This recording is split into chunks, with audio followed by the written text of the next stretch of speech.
you doing, guys? This is BGDINO, and I am the Turbodome Soldier. Today's review is going to be on dangerous animals. But first, let's watch this trailer.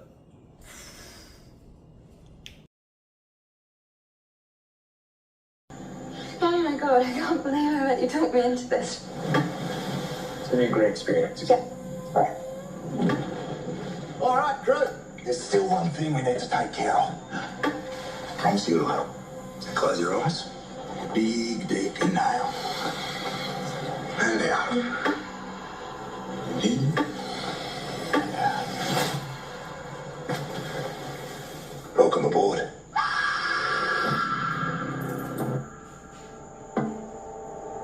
I see you come alive on that board. It's spiritual.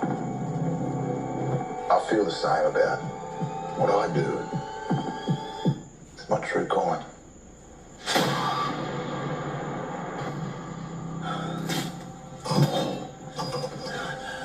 What is this?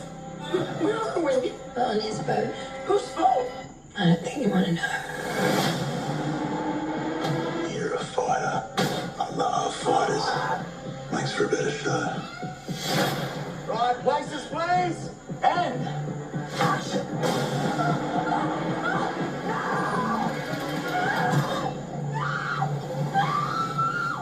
Tell me that ain't the greatest show on earth. Every fisherman loves a good fight. The thing the fish doesn't realize is that once that hook's set, no matter how hard she runs, Help! I need help. she's already in the boat.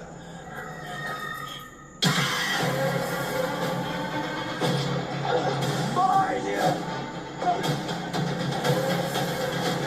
you and me, we fend for ourselves. We're sharks. I'm nothing like you.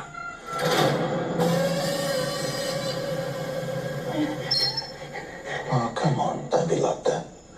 This is your time to shine.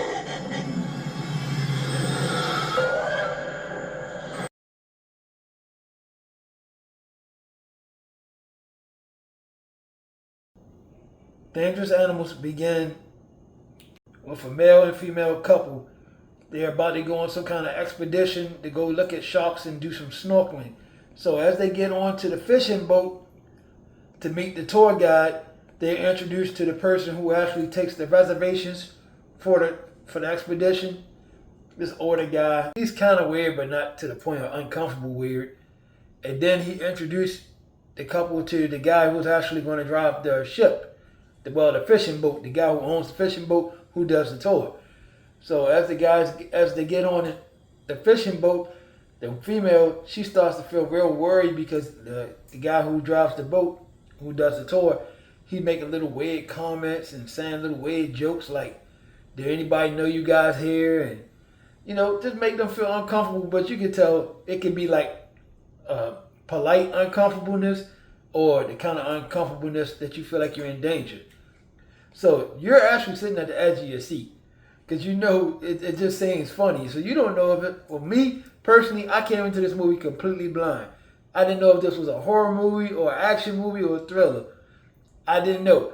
And it just looked interesting. It just came out. I said I want to do a review on it. I didn't watch the trailer at all. I didn't watch the trailer until I posted it on here. I didn't watch the trailer until after I watched the movie, if that makes sense. So anyway, this is a horror movie. This is a great horror movie. And, to jump a little bit further, I love this movie. This movie was good. So let me bring you into the story again. So the guy, he put them, the cages they put them in so they can see sharks, when you get in the ocean. So he dropped the couple inside the cage. They see about 30, 40 sharks. It's like a real high shark infested area. He knows exactly where to take them. So you seeing sharks come by, and the female, she was getting scared, and the boyfriend, he comforted her, and after a while she was okay. And then they jumped straight to the guy who does the tours. He's pulling the cage back up out the water, and they all excited like, "Yeah, that was great, guy. That was real interesting." If you see it in the trailer, when he stabbed the guy, they had just got out the ship, and they was thanking him for the nice tour, and they enjoyed themselves. The guy, he stabbed the guy in the neck, and then he threw him in the water. This guy here, he made an excellent killer. This guy right here. I think he did so good, I gotta put him in the Hall of Maniac Fame. Let's go through the Hall of Fame.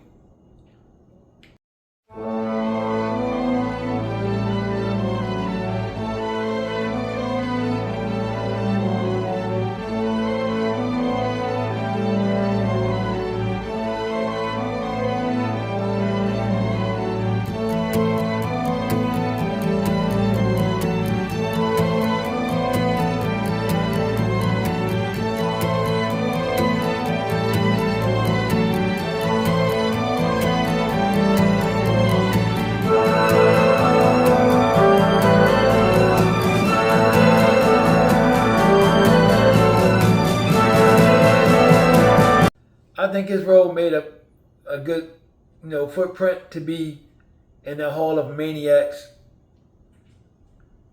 Now cut back to once he stabbed the guy and kicked him in the water for the sharks to eat him.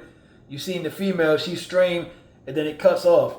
After it cuts off, you get introduced to female number 2. I'm going to use numbers so we don't get confused with what's going on. You'll understand in a minute. She's inside of a gas station and she's shoplifting, actually stealing ice cream and things like that. And this guy just happened to come in and he sees what she's doing, but he doesn't say anything. He's begging everybody for a hot shot on his car because he said his car broke down and it needed a jump. It seemed real strange. You don't know if he's working, as the audience, we don't know if he's working with this guy. We know this guy's a killer because they showed that within the first 3 minutes that he's a killer. So we don't know if he got somebody working with him or not, besides the guy that work on the dock that takes all the tour appointments, the reservations. You think it's someone else maybe working with him too. So to make a long story short, he blackmailed girl number 2 for a hot shot, get his car jumped. And once she did it, he realized that she had a minivan that she lives in. That's a regular minivan, but she turned it into like a house. And a lot of people do that now for some reason. But hey, I'm sure it saves on your bills. To make a long story short, they ended up hooking up that night. And girl number 2, she's more like a loner. Like I said, she lives inside her van, so she's a traveling person. She doesn't stay in one spot. And she's also a surfer, and also the guy, he's a surfer. So that was what actually made them connect together to hook up that night. So by the time the guy woke up, girl number 2 was already gone. She was working on something on her van, and she was missing an L wrench. The wrenches are shaped like an L. And she just happened to see a utility truck right across from her. It was a pickup truck. So she went to look on the utility truck. Well, she called and asked, was anybody out there that she can ask, and she barred first. So she didn't hear anybody. So as she walked over, she seen what she needed. So as she was digging in the back of the pickup truck, a guy walks up to her and he said, "Hey, that's my truck." And she said, "Well, I just need, can I borrow this?" He said, "Yeah, you can have it." So he let her have it, and he got in his car and he drove off.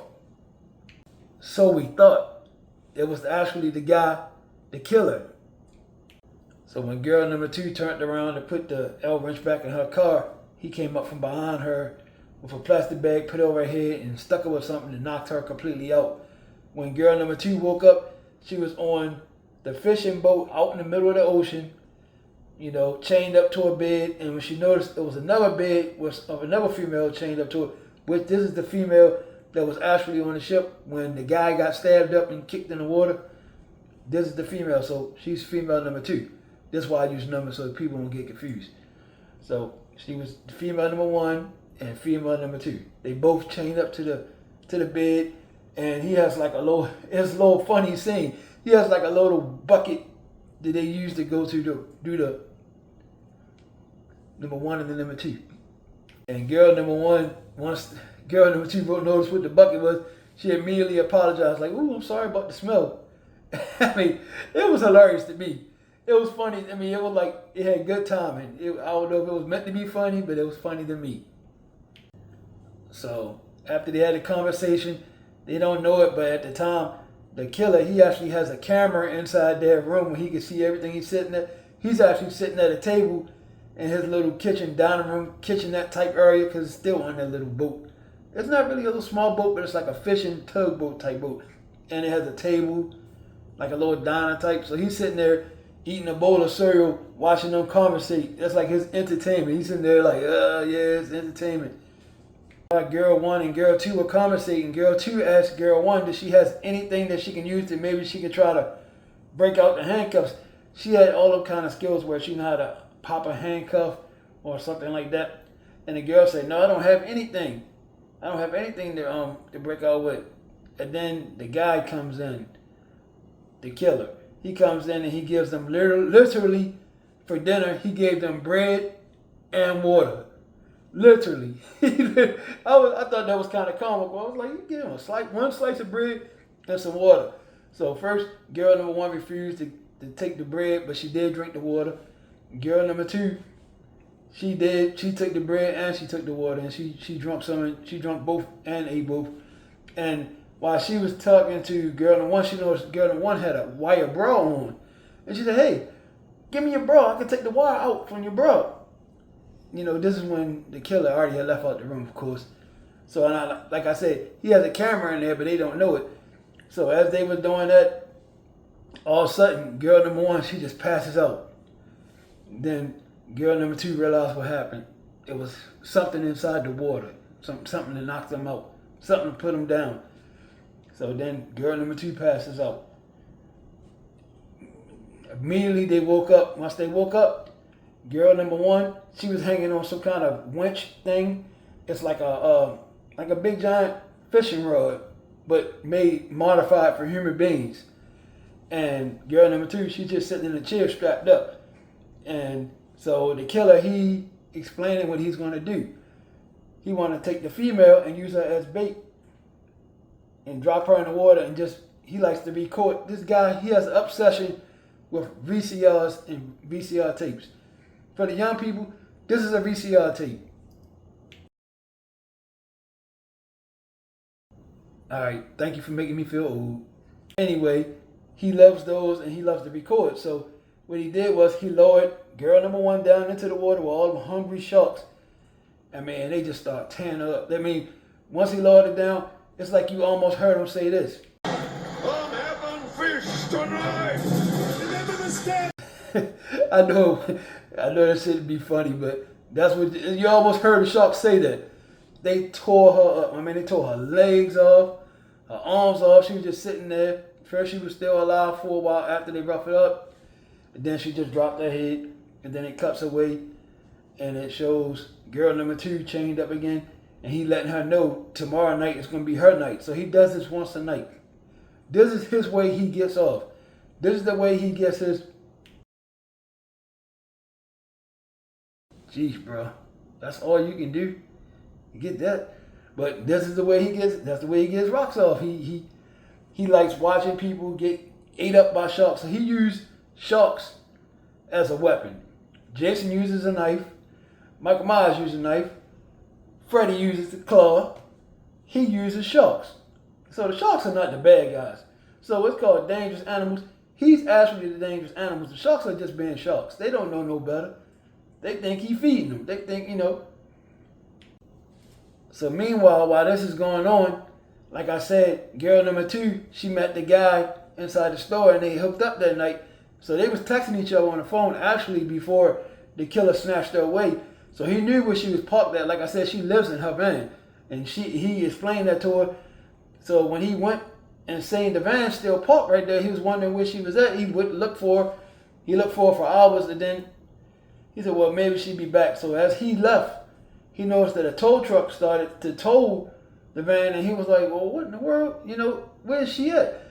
So he went to the police department and reported, that the female that he just met had disappeared. So they made a joke like, how long did you know her? He was like, well, I know her for 10 hours. Well, no, exactly 11 hours. And they was like, well, how do you know what she doing? I wouldn't quite say you known her a long time. And he made a joke. He said, it's not the quality, it's not the quantity, it's the quality of the time you met.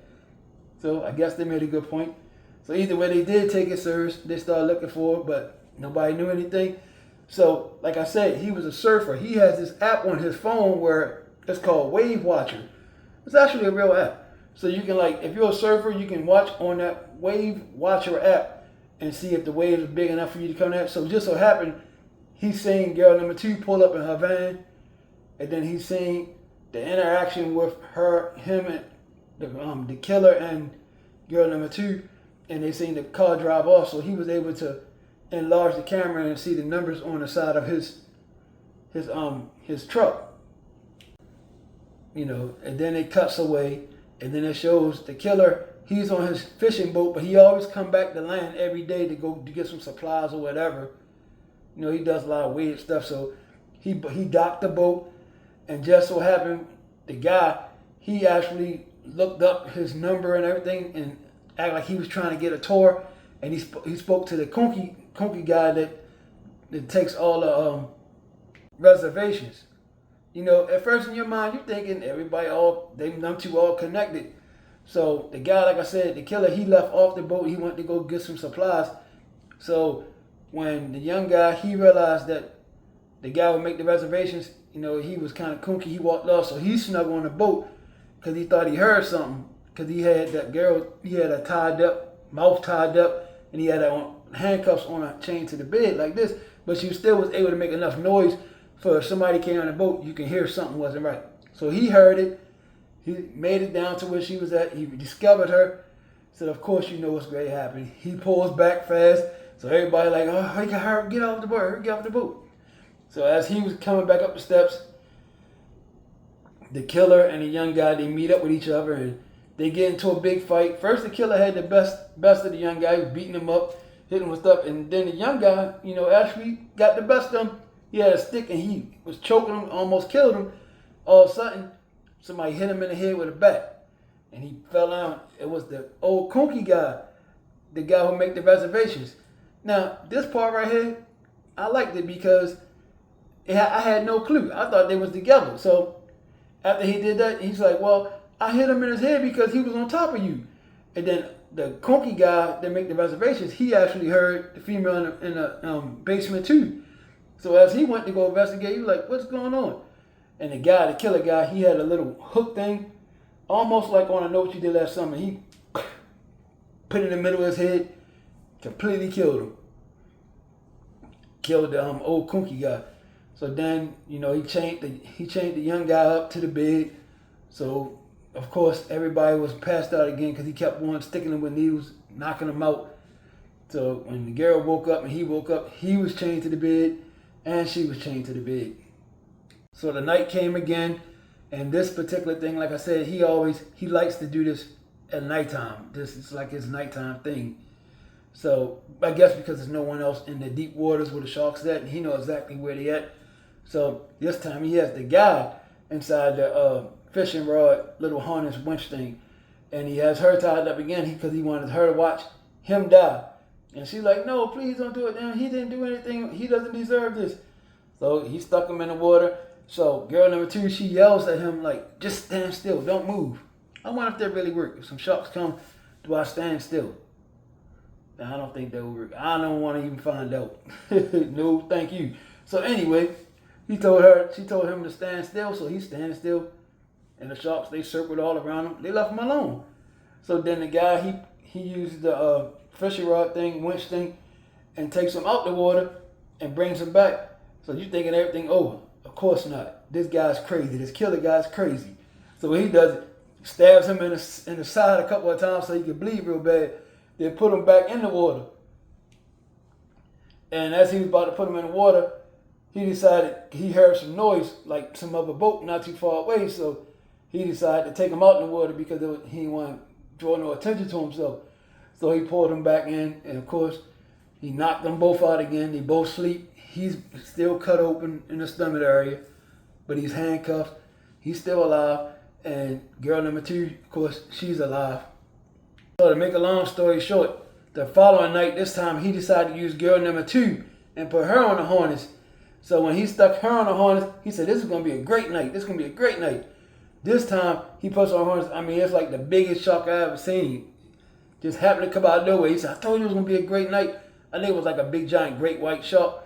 because the rest of them sharks were like bull sharks. But this was a great white. I mean, big giant jaws looking shark.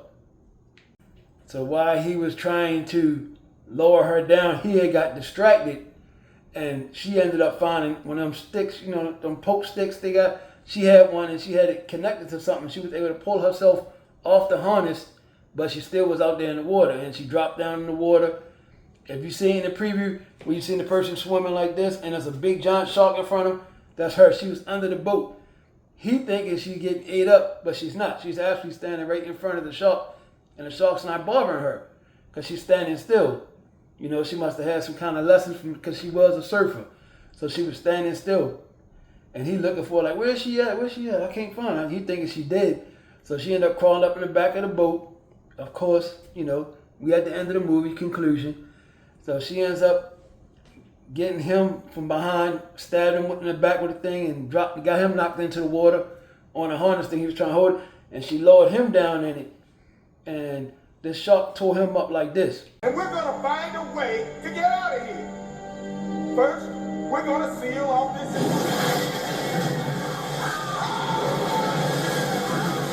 I mean, that's how it was. My man jumped up in the air to get him. He jumped up to get him.